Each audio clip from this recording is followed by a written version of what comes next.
la ibandla lethu lapha yakwani la alida khona umsebenzi kaNkulunkulu kodwa lapha eDurban Central kuyiyouth yakhona usekela sihlalo futhi khona ngithi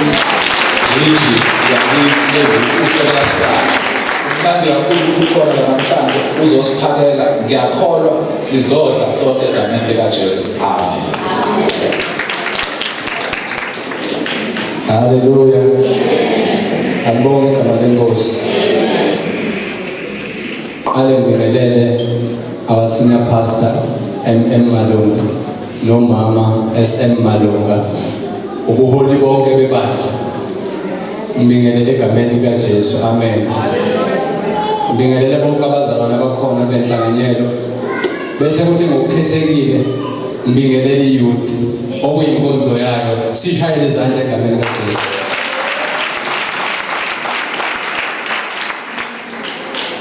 Siyabonga la kuyiyouth undumiso lapho ezothatha isumnikelo angithi phela masihleli phansi siyalalela ngoba khona nokuthokoza okukhulu ukuthi the future is bright.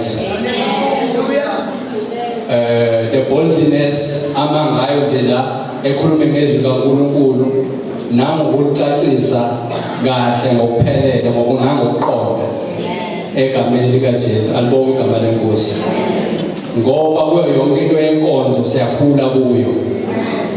Glory to Jesus.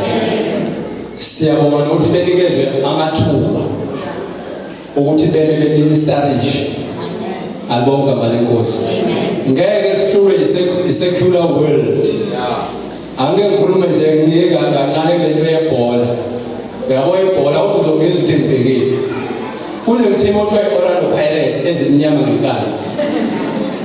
Ibhakabhaka. Inomfana omncane lapha othiwa upresident wama-2K. Ngithi inkonzo abantu abasha. Akekho good ngokungaka abantu, ngokuthatha ibhola kubantu. Kodwa ugood ngokcreate ama-opportunities. Ephinde futhi engagcini ngokwa-creator ewashaya amagoli. I-Pirates ikwazile ukuthi umnike ithuba tingade na 18 years. Ingakho nje bekubiza ngo-president wama-2K. Uginqa amadoda amadala aguqa ngamadoda. Ingane encane eyenza izinto eziba productive ethimini. Iteam ikwazi ukuwina iwine ngisho indebe. Incontribution yengane inikeziwe ithuba. Amen. Akushiwo ukuthi ayifana omncane. Lento lena into amadoda, into abantu abadala. Kodwa ngokubukela i-ability yakhe nama-capabilities zakhe wanikeza i-platform ukwenza kwakhe sasibone ngisho ukuthi amathuba maningi ukuthi eSpain. Maningi amathuba ukuthi eSpain eyodlala phesheya. Ungeneke ebandleni. Nala ebandleni umuntu omusha kumele nikezwe ithuba. Ngoba lelizwe leli liyabanikeza amathuba. Bese ibona ukuthi hayi lapha ebandleni ngathi kuyabhora. Lapha ebandleni ngathi asenze lutho, sihleli nje asenze lutho. Emnikezweni kwabo ithuba bahlezi be-aware ukuthi kufanele ngithandaze. Uthe ufikile emayeme la akudlala ukuma la iyashisa le ndawo. Omunye emayeme le ndawo ufuna ukubaleka nje ethi ingathi ngasheshe ngiphume ngoba uyazi ukuthi ine-challenge yakhona ipulpit inento yakhona. Kodwa ekunikezweni kwakho ithuba ebuncaneni bakho uyagxila emthandazweni.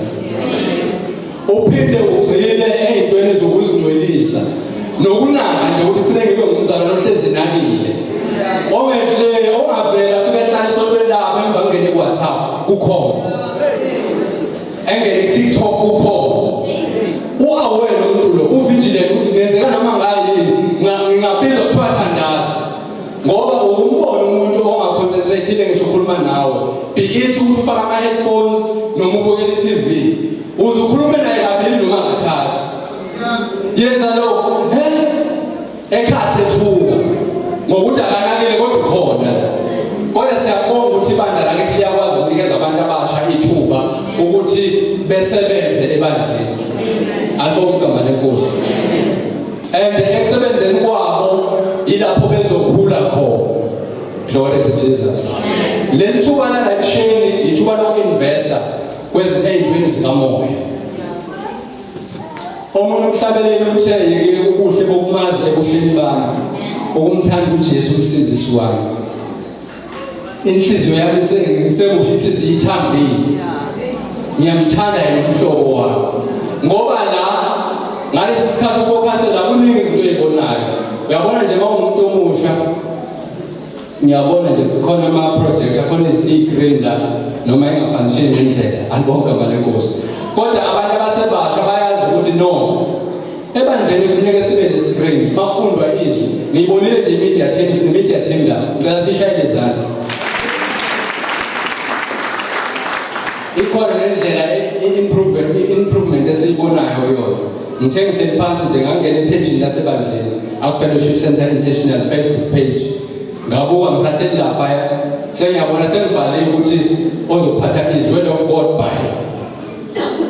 Ngase ngiyabhala alibonga manje Nkosi. Ukuthi lo osekhaya naye sikhonza naye siya. Glory to Jesus. Umfundisi akhe ekhuthaza nje ukuthi abantu kufanele bebe khona endaweni yesigameko. Kodwa khona umuntu ukwazi ukuthi abantu ezinye izinto la akhona kodwa ekwazi ukuthi sibe naye la akhonze lapho ekhona. Be it uhlezi kusofa noma uhlezi noma yikephi lapho ehlezi khona. Igama leNkosi akho. Sizoyezwa leNkosi John chapter 17. Ivangeli ngokaJohn chapter 17. Sizoqala ukufunda ku-verse 15.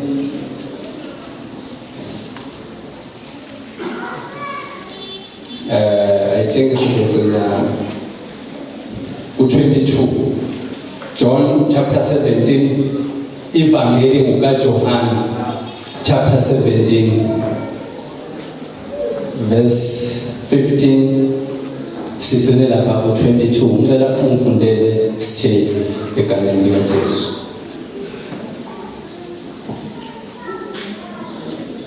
Angiceli ukuba ubasuse ezweni, kepha ngicela ukuba ubalonde okubi.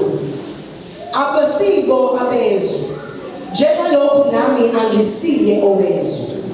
Bangcwelise ngeqiniso, izwi lakho liyiqiniso. Njengalokho wangithumela ezweni, nami ngibathumela ezweni. Ngiyazingcwelisa ngenxa yabo, ukuba bangcweliswe nabo ngeqiniso. Angiceleli laba bodwa, kepha nalabo abakholwa yimi ngezwi lami, ukuba bonke babe munye, njengalokho wena Baba uyimi, nami ngikuwe, ukuba nabo babe kithina, ukuze izwe likholwe ukuthi wena ungithumile. Nenkazimulo ongiphe yona ngiyiphile bona, ukuze babe munye. Abonge igama leNkosi. Ngicela ukufunda le version ka-1959 ngizofunda isihloko sakhona. Umkhuleko kaJesu ezikhulekela yena nabafundi bakhe nabo bonke abakholwayo. Abonge igama leNkosi. Abantu abasha ngimile umuntu omusha, angiseyena umuntu omusha kodwa ngiyakwazi ukusebenza nabantu abasha. Abonge igama leNkosi. Lapha kwi-region siyawulinda lo msebenzi wabantu abasha ekholeni bona kuze kusabalale kuphumele nakwezinye iy'ndawo. Abonge igama leNkosi. Ngingumuntu omusha la ebandleni ngikwazile ukulinda i-youth for close to 11 years. Sasebenza nabantu abasha abaningi egameni likaJesu. Manje izinto zabantu abasha ngiyazazi ngoba futhi uyabona angikho mdala ngaleyo ndlela noma ngingekho kubantu abasha kodwa ngiyakwazi uku-understand into yabo. Glory to Jesus. Ngeke ngomcross manje sengikhuluma le language ekhona. Glory to Jesus. Awukwazi nje ukumcrossa, ngiyifunda yonke ingqondo ngiyithole ngisebenze nawe ngisho ngikwazi ukwehla kula leso sigaba. Ngiyakwazi ukuthi izinto ngi-understand ngiyagijima ingqondo yomuntu omusha. Abonge igama leNkosi. Uyabona nje manje kunzima kakhulu. Kuyadinga ikhona ezinye izinto ezangisiza nami ngihola abantu abasha ayideni. Bekuthi sizoba nenkonzo wathi omunye wabazalwane sesikhonza naye uselate uswadlula emhlabeni. Wathi wendoda why ungene emakomitini ngiyashumayela. Ngithi mina no. Njengoba ngingenile la ngikhethiwe ukuthi ngizosiza lana la. Wathi ngoba ngiyabona angithi uyabona sinama branches amaningi bayibandleni. Mina ngiqhamuka yena lebela kaJesu. Wathi ngoba ngiyabona ukuthi uze kahle ekukhonzeni kodwa uzongena emakomitini lapha emakomitini uzobanda njengekhala lentsha. I-advice yakhe angithi masikhonza kufanele sibhekane ukuthi senza kanjani ngoba ngisho la enkonzweni unganakile uzocwila khona la ngaphakathi. Impi yakwazi ukuthi ilahleke khona la noma inhlamvu ilahleke khona la.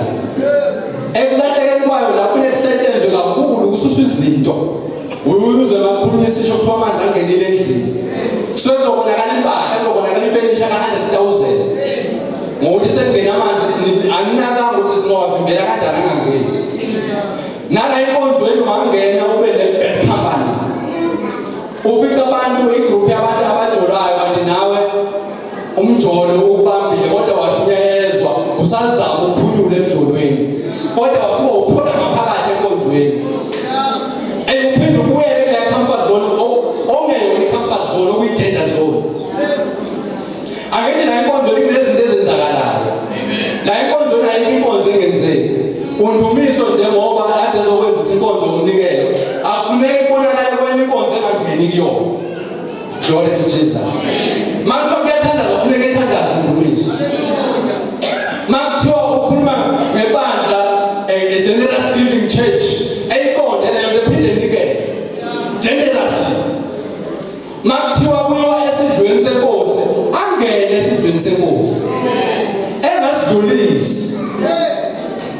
Athi masisebe isidlo lasidlulise ngoba khona izinto azaziyo abanye phela baba aware ukuthi angikwazi ukungena esidlweni senkosi ngoba ngizwile emakhuluma ngale verse elithi odlayo uyidlela ayiphuzele icala.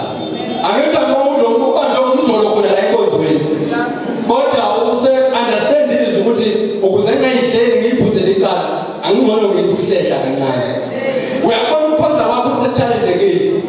Akunikele umzimba ube umnikelo owamukelekayo nophilile kube ukukhonza koqobo.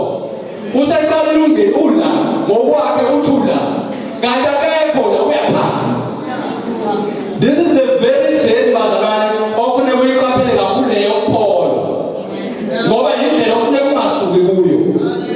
Leyo kholo kufuneka uphile ekholweni. uPaul mayibhalela umzalwane lapho wayesemusho kuthiwa uTitus uthi Tito ubayalisise ukuthi baphile ekholweni. Ngoba nasekholweni kuyaphilwa awukholwe nje. Uthi isoto lami lelo mncwabo. Futhi umuntu omusha akaphuma endabeni yomncwabo. Kusafuneka benekhanda yafuneka e-university. Mawufunda yobe nomqondo. Ukuthi ufuneka uphase ngendlela ofanele ukuthi uyongena e-university wamukeleke. Nase-university nakhona ufike uyaphusha ukuthi ufuneka uyograduate ungabi drop out. Udlala amabhesha wenze zonke lezi zinto. Nalapho nomqondo uthi ngemsebenzini. Why uzoringa ithuna? Ukuthi usujaha ukuthi uzophumela la. Awunamuza awunamonto uganile akwenzeke zonke lezi zinto. Sekugijima le ukuthi ngizophumela la. Alibonga ngale Nkosi. Kufanele lezo zinto zibezela nokholwa kathi nokuqaphele kanjani. Glory to Jesus. Umkhuleko kaJesu ke la mayekhuleka. Isihloko sakhona uyikhulekela yena. Ukhulekela nabafundi bakhe. Nabo bonke abakholwayo sesiphakathi ke la. Glory to Jesus. Iphatha singena kuyona la. Asiqale ngaye ke ngoba kufanele ngihambe nayo ngize ngiyiqede kodwa ngesikhathi esanele. Maye khulekela yena ebengakayi lapha ensimini yaseGetsemane. Kodwa la uJesu ukhona izinto ayibalulayo ngoba lapha ensimini yaseGetsemane ufika khona kumkhuleko oshubile ongafani neminye lithi lizuka kuNkulunkulu ithukuthuko zakhe zapha ngoba ngathi segazi. Ethi Baba uma kungenzeka lesi sitsha masisuke kimi. asihluphe. Wathi makungenzeki intando yami, but your will be done. Angithi uyabona la nomkhuleko ubheke kuyena. Ngoba emqondweni wakhe usenakho ukuthi vele sengiyobethela. Ngoba ekusukeni kwakhe ezulwini uyazi ukuthi uzokwenzana emhlabeni. uJesu ubekuthiwa wayenza noma ngayini ayithandayo. Kube nje wayethanda wayezovele jike emhlabeni engabethelwanga. Ngoba kunezinto eziningi ezikwazile ukuthi zimchallenge endleleni. uJesu wenza izinto eziningi kodwa abantu bangakholwa.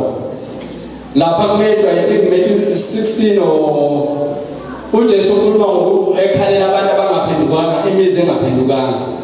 Ngithandile uDuma efunda ama-version amaningi. iBhayibheli lengiphethe i-1959 version ikhuluma ngemizwe ngicabanga kaMkhize nakaMthembu nakaDlamini. Kodwa leli ama-version esingisi akhuluma ngesithi amadolobha angaphendukanga uJesu eshumayela.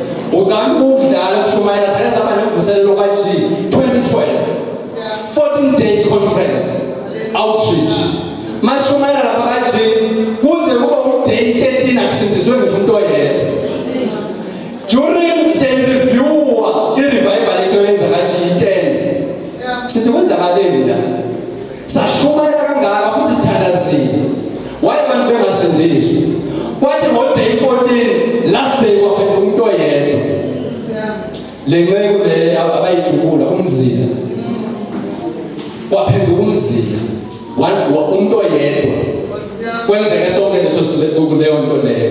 Angize la uma kuthiwa kudedelwa ithuba labantu abamukela uJesu baba bancane abantu abasindiswayo. Ingakho nabafundi bake bakhuluma noJesu bathi bancane abantu abasindiswayo. Beyibona le ndaba yemfundiso ukuthi ikhona kodwa abeze ngokuningi. Aliphoqa ngale Nkosi. uJesu akabanga discouraged ngokuthi abaphenduki labantu. Kodwa wakwazi ukukhalela lawo madolobha angaphendukanga. Wathi maye kuwe Khorizani isithi le. Maye kuwe Bethsaida ukube kuthiwa lemisebenzi yenziwe kuwe yenziwa eSodoma neGomora ngabe yaphenduka. Ngoba iGomora neSodoma kwashunyayelwa bangaphenduka abantu bakhona babulawa ngomlilo bonke. Usethi uJesu kumele abantu bathola ithuba njengani ngabe baphenduka. Lapha eGomora neSodoma batholanga ithuba elanele ngokushunyayelwa kwabo. Masilanda lapha emuva kutholakala uRahabi o-identifier njengesifebe. uRahabi wabona wezwa ukuthi kunoNkulunkulu kaIsrayeli ohamba nabantwana baka-Israyeli obawelisa ulwandle olubomvu wenza imisebenzi enkulu yamandla. Wazi uRahabi ukuthi bayeza eJerikho. Alibonke igama leNkosi. Wathi masobhekana nalabantu sizoqothulwa ngoba sizwile ngaloNkulunkulu wabo ukuthi akekho ukwazi ukuma phambi kwabo. Maybe uRahabi la afika namadoda asathunywe nje ukuthi azohlola idolobha.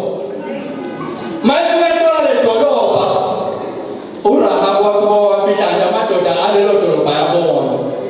Bathi Rahabi bapi namadoda angenela. uRahabi wavele abona kamangangcwele ufuna uyilungisa naleyo. Ungaboqamba manga uthi ngiqamba mangangcwele. Awuweka mangangcwele.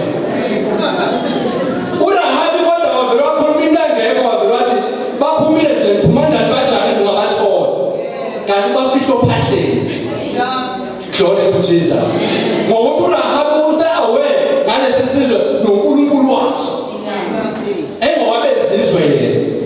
Glory to Jesus. uRahabi wasethi niyokwenzelana uma senibuya ngoba ngiyazi niyabuya. Bangena kwidili wasayina idili. Kwathiwa soveza intambo ewindi, intambo wena uzoveza intambo. Ukuthi masizobhubhisa la ngoba shiya lutho. Sizobona ngentambo wena bese uyasinda. Alibonke igama leNkosi. Kwaba ukusinda kwakho uRahabi ngisho igama lakhe be-identify njengesifebe. uRahabi uMahebheli chapter 11 uyangena amaqhawe enkomo. Mabalu Sara, kubalu Abraham, kubalu Gideon, kubalu Samson, noRahabi uyavela. Ngesenza ukusindisa abantwana bakaNkulunkulu. Kodwa uJesu mase azokhala na uzokhalela ngedolobha engaphendukanga kushunyayela. Mawehla ungena ama-chapters anezansi kuleyo ncwadi lapha kuMateyu lithi umsindisi waNkulunkulu uJesu udumisa uyise isihloko salo lelo zwi lelo. uNkulunkulu uJesu waseyaqala udumisa uyise wathi baba ngiyabonga ngokuba lokhu kufihlile ngoba nokwazi nokuqonda. Wakwambulela ingane. Yebo baba ngoba kuhle kuwe ukuthi ukwenze lokho. Ukuthi uJesu bonguNkulunkulu ukuthi le mfihlakalo ukwazi ukuyambula einganeni kubantwana. Ngoba nale nto ekhaya yakwenza ungasindiswa. Amen. Glory to Jesus. Uthi usushiyele ukuthi insindiso yeyithithi nje noma yabantu abaxakekile. Kanti insindiso yabo bonke abantu. Umshumayeli umbhalo wencwadi kaMshumayeli uSolomoni indodana kaDavide. Uthi naku kuphela kwendaba sekwenzeke konke. Mesabeni uNkulunkulu. Negcina imiyalo yakhe. Ngokuba lokho kungowabantu bonke. Hayi ukuthi wena uthishuneliwe ngoba izwi kaNkulunkulu alibuyele emva lambathi. Kodwa wena bese ubheka abangani bakho ingakho abashumayeli uma sebezongena kule nkonzo kuthiwa i-altar call bezobizela abantu uJesu bavele bethi valana amehlo. Glory to Jesus. Yazi ukuthi enziwela lento ayibona ukhona. Kodwa ukuhlakanipha. Ukuhlakanipha ukuthi wena ufike nabangani bakho la enkonzweni uzoqala ubheke bona especially lo leader kwi-group. Makuthiwa ne-group of 5 mangakasindiswa lo ngeke nisindiswe nonke.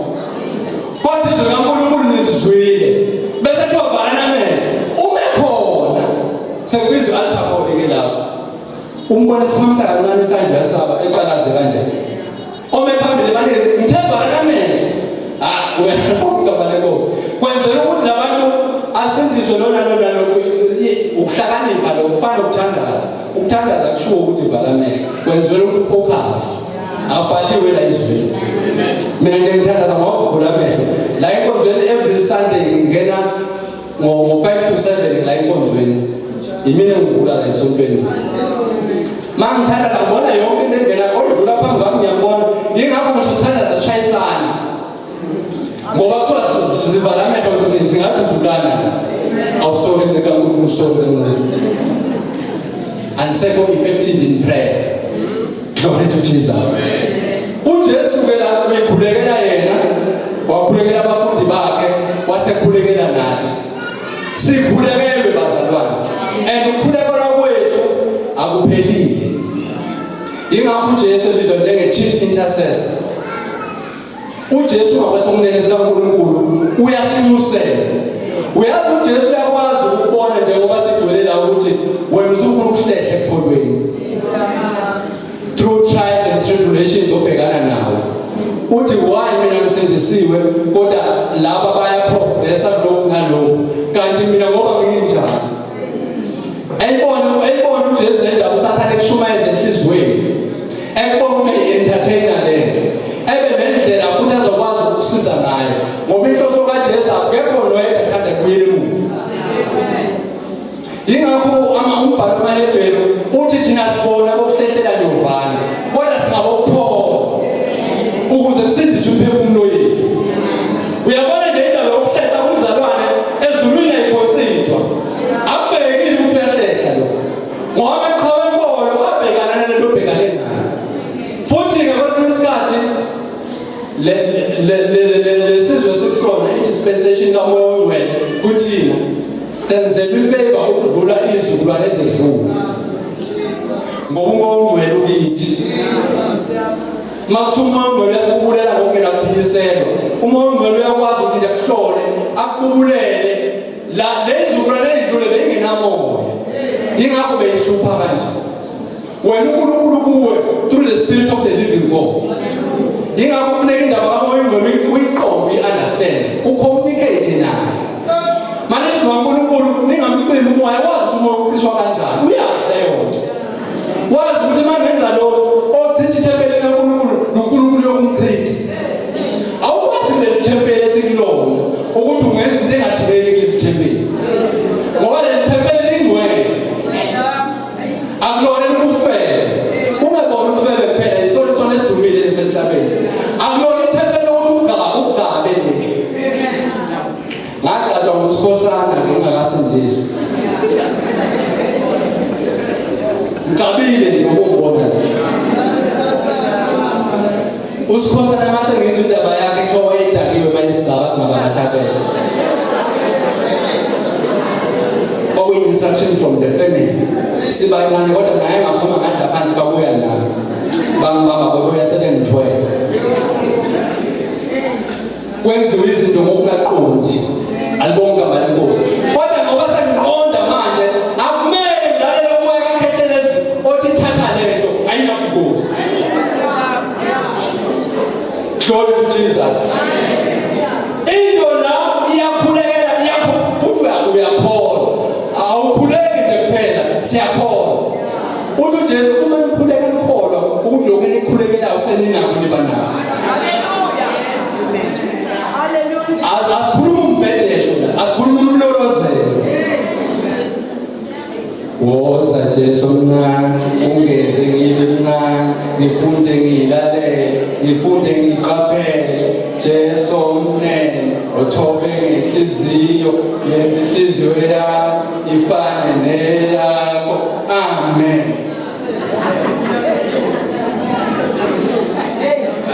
Iphethe prayer ebhalwe phansi. Umuntu wena kufuneka khona emkhulekweni. Ulalele izwi elithi uNkulunkulu asikwazi singakucela ngokufanelekileyo. Kodwa umoya uyasibubulela ngokwena phikisela. Yena ohlola inhliziyo uyakwazi ukuqonda umoya ngokukhulumela abangcwele ngokwentando kaNkulunkulu. Ngoba abangcwele ithina. Asuthathe noma ndimu. Kodwa uzositshela ukuthi ke hey bayeka bazenza ongcwele bazenza uDeputy Jesus. Singcwele. That's our identity. We are holy. Njengoba ngcwele nathi njengoba ngcwele sinjalo nathi. Njengoba njalo ziningi sinjalo la emhlabeni. Njengalokho anqoba nathi. Futhi saphinde singaphezulu kwamaqobo. Indaba yekwa le bonga ne. Glory to Jesus. Satisfy yonke into ngiyanqoba nokunqoba ngayo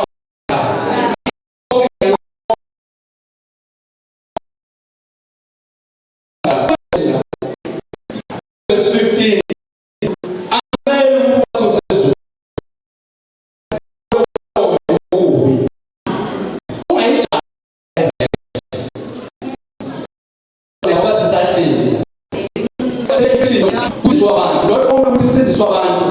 kuphinde ukuthi laba sebesindisiwe ngeke ingcwele ejeni. Ngidibana nomunye ubaba phakathi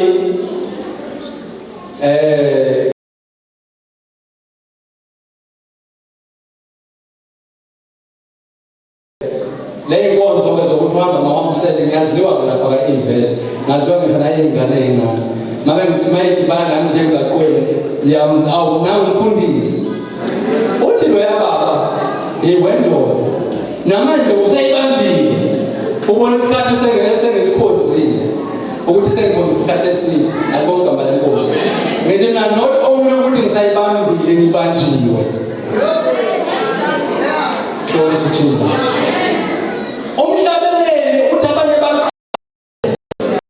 bayithole ngomncane abanye behluleka abanye baqala indlela entsha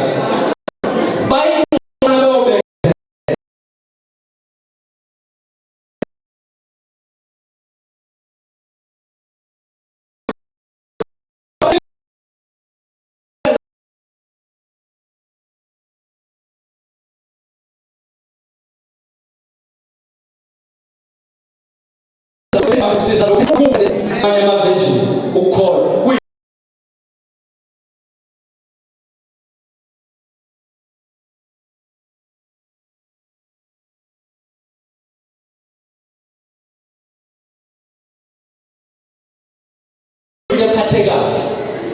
Glory to Jesus. And ukholwa kwi-gift ingakukhulunywa nge-faith. uJesu uma qhubeka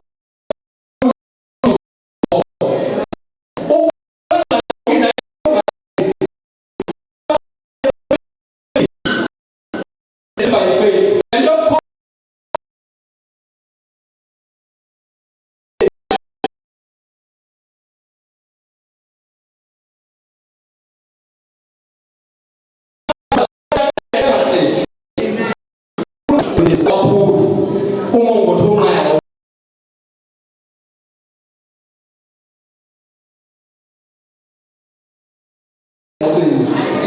The very fact ukuthi khona lokho akufakile enhlizweni yakho noma kubancane kangakanani kodwa uNkulunkulu uzokwenza ukuthi ukhanye kakhulu ngenxa yabantu ohlangene kanye nabo. Amahebheru mayekhuluma ukuthi ngakuyeke ukuhlangana njengomkhuba wabanye. Mangikhuluma nje manje ukhona ovuselelekayo khona wakhekayo. Ngoba thina kakhulukazi the teachers, abafundisi bezwi bayakwazi ukucacisa ngento uNkulunkulu is a gift ukuthi ufundise ngokuthi uma umzalwane kanjewa kanje kumiwa kanje kwenziwa kanje alibonga igama lenkosi ngoba le journey asikayiqedi. Ngifuna ukuyazi le nto le ungatshali ngokuthi siyahamba. uJesu ukhuluma ngokuthi occupy till I come. Zonke lezi zinto lezi okufuneka sibe nazo sinazo by faith. Not only by faith futhi siya manifest. La emhlabeni sisekho uthe umunye bhala la Facebook. Igrosa yale insuku iyisimanga, igrosa 1000 usuphuma iphethe ngesandla. Sengena ne-comment ke mina ngena kwi-comment section. Ngithi mina igrosa iyinsuku zokugcina. Useyangena ubawucela intokozo number 5. Uthi le comment yazangibulala akazengihlekisa. Uthi khona kanti igrosa iyinsuku zokugcina. Angithi phela izinto ama prices akhuphuke ngendlela abangasayo. Bengibuka nje indaba yokuthi sasithenga amasi ithi ukuthi sibhakela noma umfutho uyazi uyayenza igross. Le nto bese ithenga ngo-27 rand u4 liter. Isu-70 rand ngelinye kwesinye isikhathi isu-65 rand. Uthi uyabheka le rami isibiza kanje. Wathi omunye wabona le peanut butter ngendlela esekhuphuke ngazo vele siyeke le peanut butter.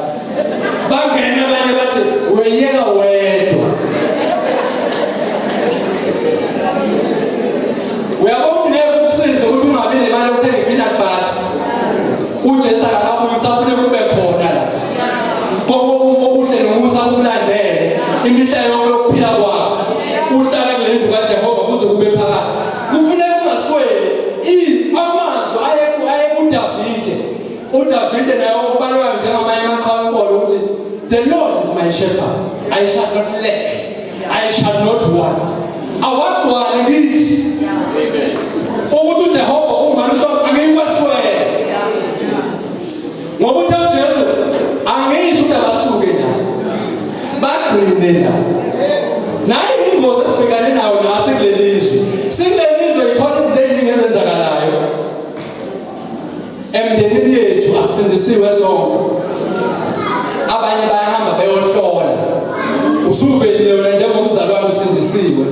Kufuneka le nto ensindiswe uyimele. Alibonga malenkosi. Awubi nenhlanganyelo yokuyohlola. uJesu lo mkhuleko ukhulekela uthi angikhulekela ukuthi basuse. Ngifuna ehlale kwaThabede lesayo ukuyohlola. Kodwa wena engayohlola ekhulume ngamanzi amnyama. Ngicela khona la kukhona amanzi amnyama ashiwoyo nakuwazi amanzi amnyama. Kodwa mina ngazile uthi uPaul ukuze mazi yena namandla akhe amvusa kwabafileyo. Lokho kwazi kwenza kuphezulu kakhulu ukuthi ngahamba kumuntu ohluphekayo. Ihlupheka kabi labantu laba. Noma abanye nje amadimoni abacebisile kodwa most abahluphekile. Uzomhlolela kanjani nalezi zinto zabo ziwubunungu. Uyangena nawe la. Manje ngibona izinto zami. Sengithandazile. Uyanyonyoba njalo ubalekile la. Usuhamba indawo zobumnyama. Glory to Jesus. Manje ngibona izinto zami ngathi zenzeke kahle. Ngikhulela ukuthi balonde kokubi. Ngoba kubi lokuthi uhambe uyohlola. Glory to Jesus. Omunye ngenza amanye amabinzi ukuthi acele. Njengawo njena le trend ukuthi thatha le nto ayinabungozi. Uyazi ukuthi lo bungozi kanjani into kuthiwa ayinabungozi. Ibiza igazi lakho. Ibiza igazi lama-relatives akho. Ukuthi thwala ngengane yakho, thwala noma ngubani inobungozi leyo. Noma ungathi ayenjoye leyo nto leyo. Angeke ngikhulume ngoJudas. uJudas wadayisa ngoJesu. Kodwa uJudas akayenjoyanga imali. Wathi esethe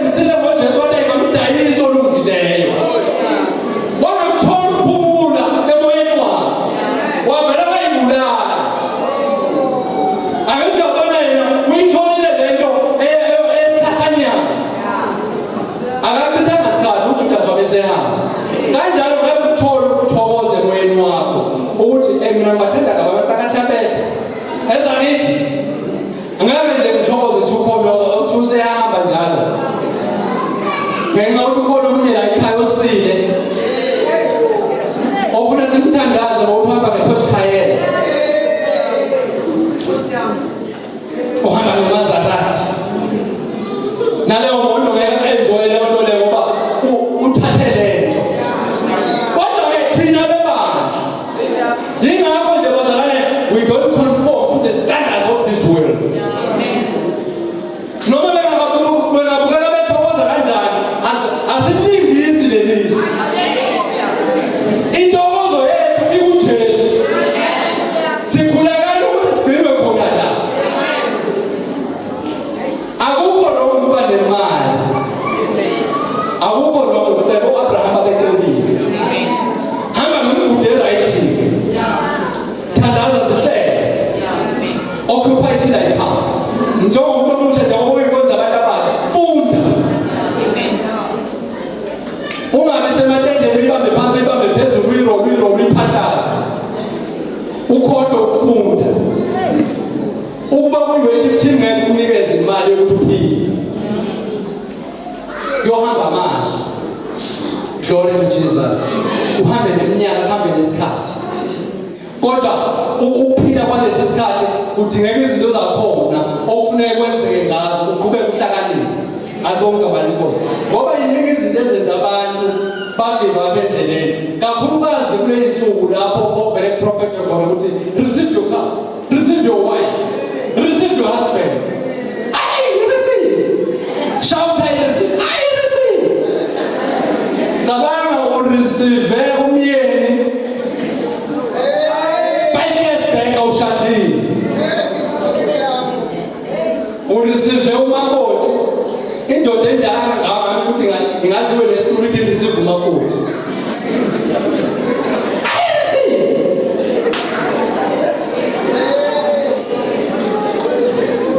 Receive your car. Glory to Jesus. Labo bantu labo ababanjwanga i-gospel edingakalayo. I-strange gospel. Ukuthi abantu bazothatha izinto zabo. Labo bantu bayasheshe basale endleleni ngoba uyabona ukuthi lezi zinto engiyirisivile kodwa azikho. Luphele uthando nokukhona. Glory to Jesus. Kwenziwe so uyabona nje makhulunywa ngokunikela uthokozile akanamali lo muntu. Kodwa khulunywa ngokunikela vele cabanga ngamafutha. Ukuthi uyazi ngiphelelwa ngamafutha ekhaya. Ayisakhuphukile lempuphu. Jesus. Ikhuphukile impuphu. Break back. Glory to Jesus. Kodwa lento ukuthi ugcinwe khona la iphile insindiso. Insindiso ayikwazi ukuthola ngani. Insindiso ayikonzi ilulu. Ingakho uJesu uphonsana imthwalo kimi. Nifunde kimi. Kufundwa kuJesu. Ngokuba ngimnene. Mayikhuluma ngejokana. Uthi ijokana mlilula. Leli ijoka lizokuthwasa kanzima. Uzodonsa kanzima. Uzophefumula ngenxeba njengobakhethi. Kodwa balonde kokubi. Bangcwele uverse 16. Abasiba bezwe njengalokho nami angisiyo wezwe. Thina bazalwane sisebona bala. La izwe sesingabafokazi nehamba. Omunye umhlabeni uthi ngingumfokazi lapha emhlabeni. Ngifuna izulu ikhaya lami. Alibonke abalenkosi. Uyabona emhlabeni wahlala wafuna ukuba kwi-comfort zone. Uzogcine ukwi-danger zone wamukela zonke izinto zalo mhlaba. Umakhelwane wakhe ekubhalele nokungeyena umakhelwane akhe amakhelwane ekude kakhulu. La emndenini wakho kuzothiwa sinethiyana nje. Uyabona negama lehlisiwe lethiwa ithiyana. Ngokuthi nawe ufuna ukwamukeleka la ucontribute nawe kulethiyana. Ngizothenga mina amabhathanathi. Ngizoletha isipheko mina ngizoletha ama 6 pack ama Coca-Cola. Ngizoletha lokhu. Mina nganikela ngisho ngesikhabu. Glory to Jesus. Uyezwa makuthiwa ababona bezwe. Ukwenza kwethu akusafani nokwezwa. Le system akhuluma ngezwe kukhuluma nge-system. Ophilwa ngayo society nama-families. La ekhaya lento kwakhula zenziwa. Kodwa manje awusazenzi izinto ezakhula zenziwa. Awusayisho lento mawusindisiwe. Ukuthi mina ngakhula zenziwa lezi zinto. Sasiza ngani? Alibonke abalenkosi. Ngoba ngisho nentambo oyifakile ayikwenzekelanga lutho. wagula ifamily lentaba wagula uqhathiwe wagula kwenzeka zonke lezi zinto ezenziwa ayisizanga lutho kwafika uJesu wakusiza manje ke isystem yabelizwa akumele ukuza ukuphila ngayo nalento yakho ukuthi kufanele sibe namamenazi bazalwane sibahambele omakhalane bethu sizokhonza wena siyakhonza namhlanje ngesonto wena uhleli lapha kamakhelwane umembezo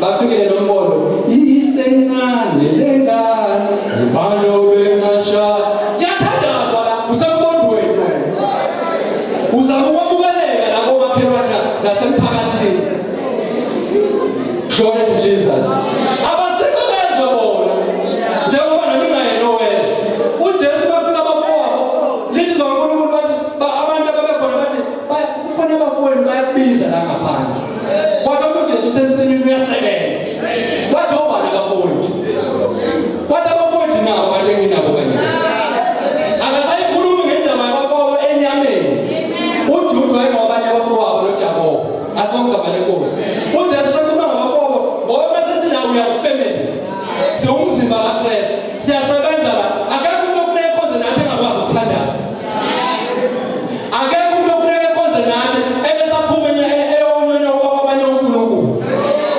ngoba la uzofuna imfundo Exodus 20 ukuthi ungabi nabanye uNkulunkulu ngaphandle kwakhe ungayikhothameli indaba ye-pride ifika ilahlwe la ube ngumzalwane alibonge igama lenkosi asibona bakulelizwe bazalwane alibonge igama lenkosi kodwa sikulona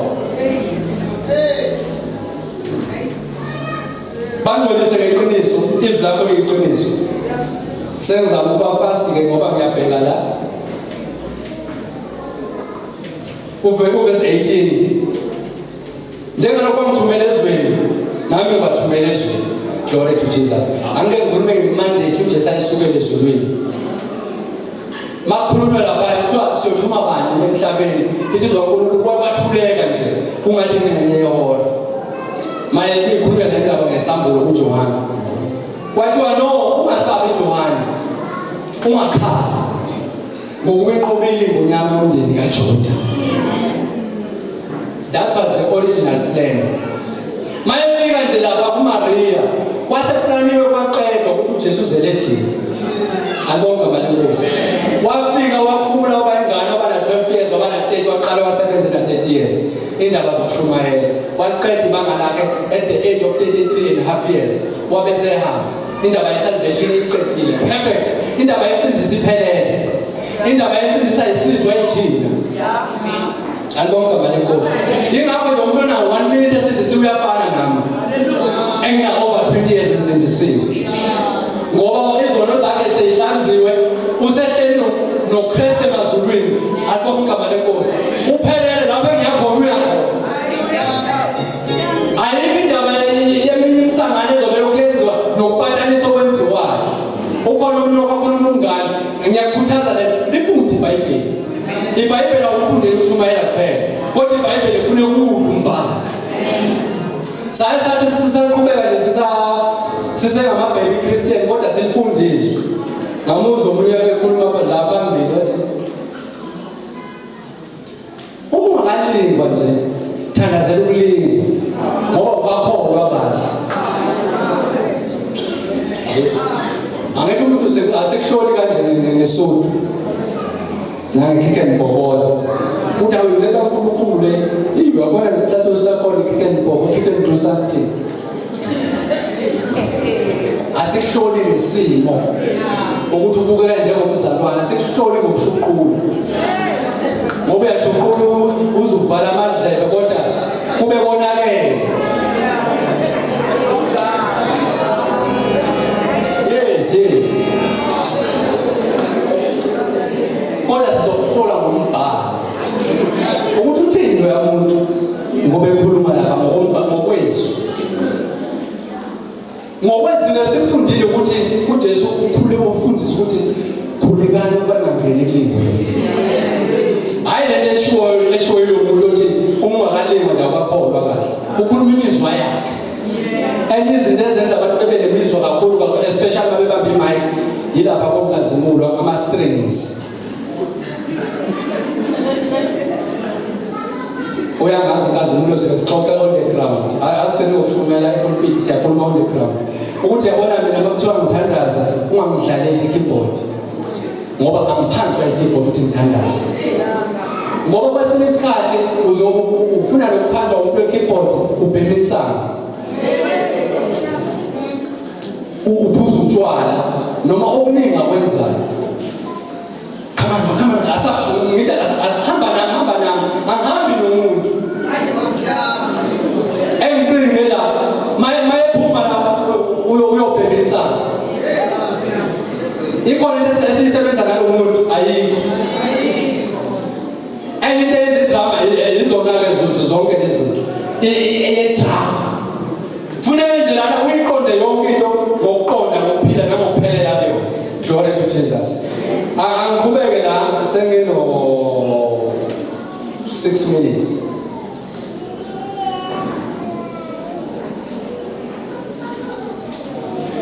Verse 21. Ngiyaweka la manje. Ukuba babe munye njengalokhu wena baba ukimi nami ngikuwe. Ukuba nabo babe kithina ukuze izwe likholwe ukuthi wena ungithumile. Angeke kuleleyo kugcina ngayo. Nenkazimulo ngiphe yona ngibaphile yona.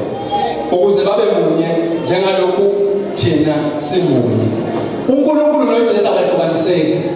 Ingakho uJesu esikhathini sakhe sasenyameni ukwazile ukuyichaza le ndaba wathi uThomas wayeseyibuza. uThomas ke vele kwakumele abuze ngoba khona lapha engekho khona.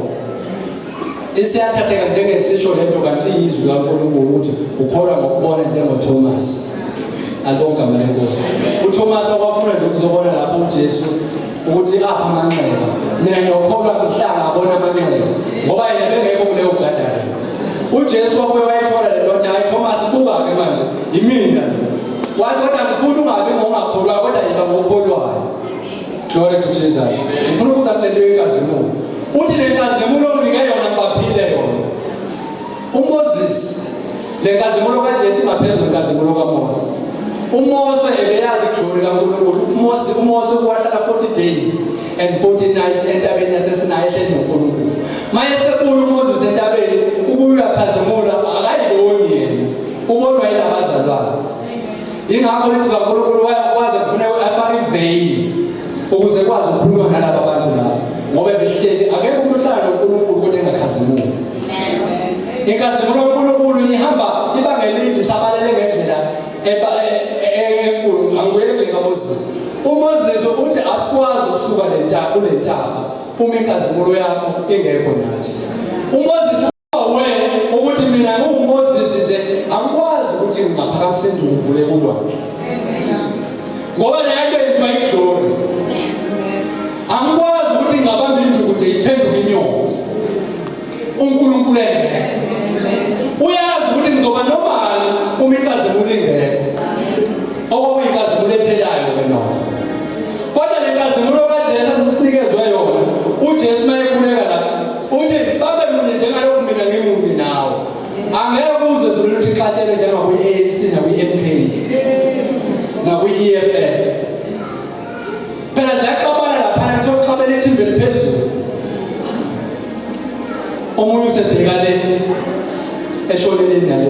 uNkulunkulu noJesu usethi uJesu ke obone ubaba ubone mina. Khona umzalwane engimthandile lapha obaba ushone uShaka silapha kaShaka ngoLesihlanu kuwo emlindelweni. Usanda kusindiswa lo mzalwane ulapha eLife in Abundance.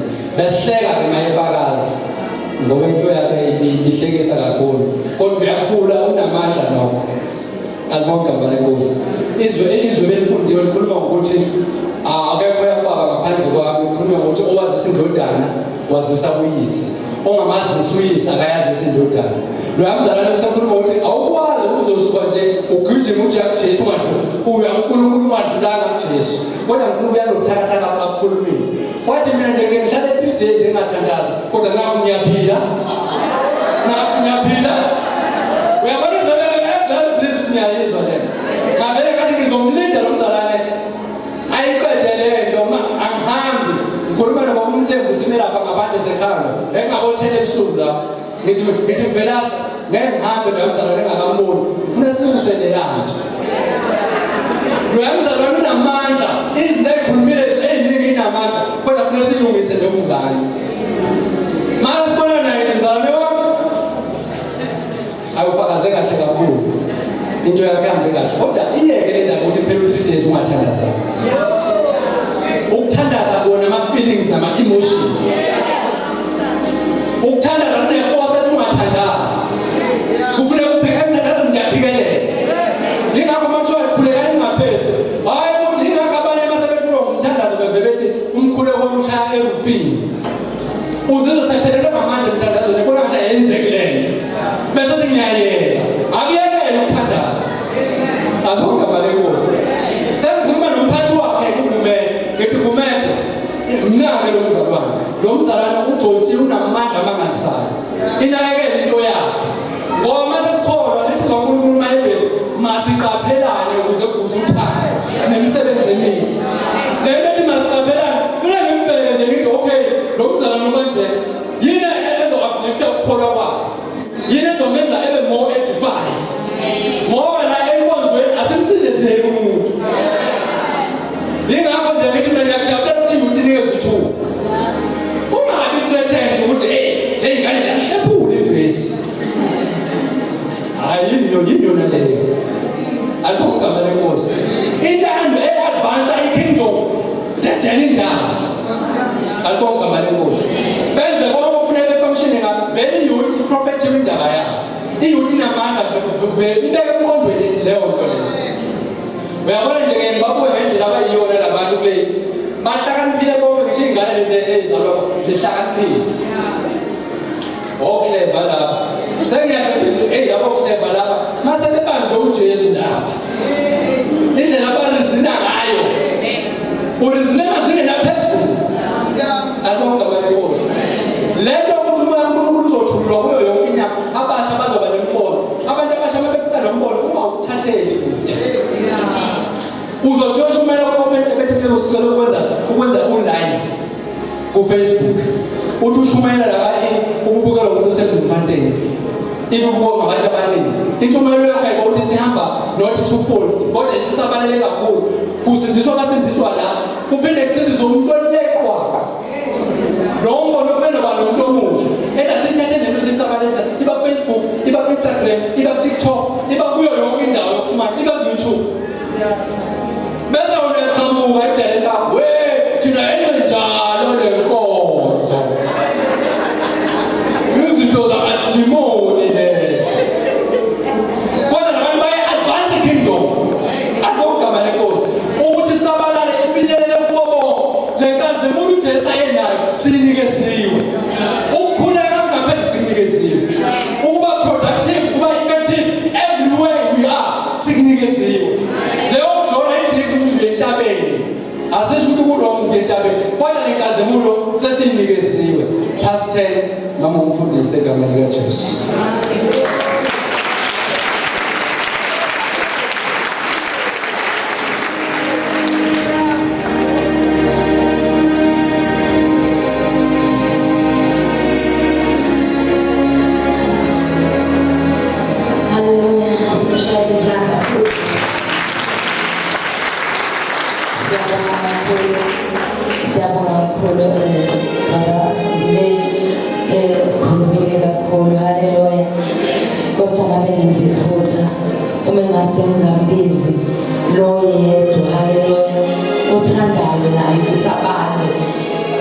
uJesu uma ngabe ekhuleka kuNkulunkulu ukhulekela abafundi bakhe ukhulekela nebandla haleluya elizosala lizwe lemiyalezo bese liyamlandela haleluya ngabe ukhona yini othi namhlanje nami ngiyathanda ukuthi uJesu abe uNkulunkulu or abe iSavior empilweni yami ngoba ngaphandle kokukholwa akwenzeki ukumthokozisa uNkulunkulu ngizocela nje ukuvula lelo thuba uma ekhona othi nami ngiyathanda ukumlandela uJesu haleluya isikhathi asekho bazalwane uthi brother Delay umuntu omusha kangabi nalo nomqondo ukuthi liyongcwatshwa lana, kodwa kona yes siyavuma ukuthi iy'nsuku zokugcina lezi.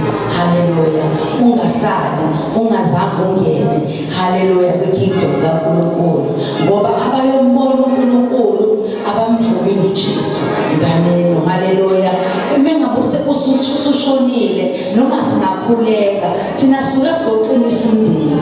Haleluya, kodwa suke singazeli ukuzocelela wena ungayenzanga i-decision, usanethuba. Haleluya, haleluya, ithuba umvuma uJesu usakwazi. Haleluya, ukuthi uvume ngomlomo wakho. Uma ngabe khona angeza ngaphambili, uma ngabe ngekho futhi sokhuleka egameni likaJesu. Baba, egameni likaJesu Kristu, unguNkulunkulu wethembekile, unguNkulunkulu osithandayo ngey'khathi zonke. Siyabonga Baba, siyabonga izwi lakho lishunyayeliwe egameni likaJesu waseNazaretha. Uthi uJesu uyasicelela ukuba ungasusi ezweni. Yebo, sibona balelizwe, kodwa uyasicelela ukuthi okubi makungasehleli egameni likaJesu Kristu waseNazaretha. Inkazimulo ishiyile bandleni lakho, leyo nkazimulo mayiqhubeke njalo ikhazimule egameni likaJesu. Ibandla lakho libe protected, ibandla lakho likwazise ngey'khathi zonke ngegama likaJesu Kristu ophilayo. Asikwazi ukwenza lutho ngaphandle kwakho, siyakudinga Moya Oyingcwele. Hlala kithi nathi sihlale kuwe ngegama likaJesu Kristu ophilayo. Amen.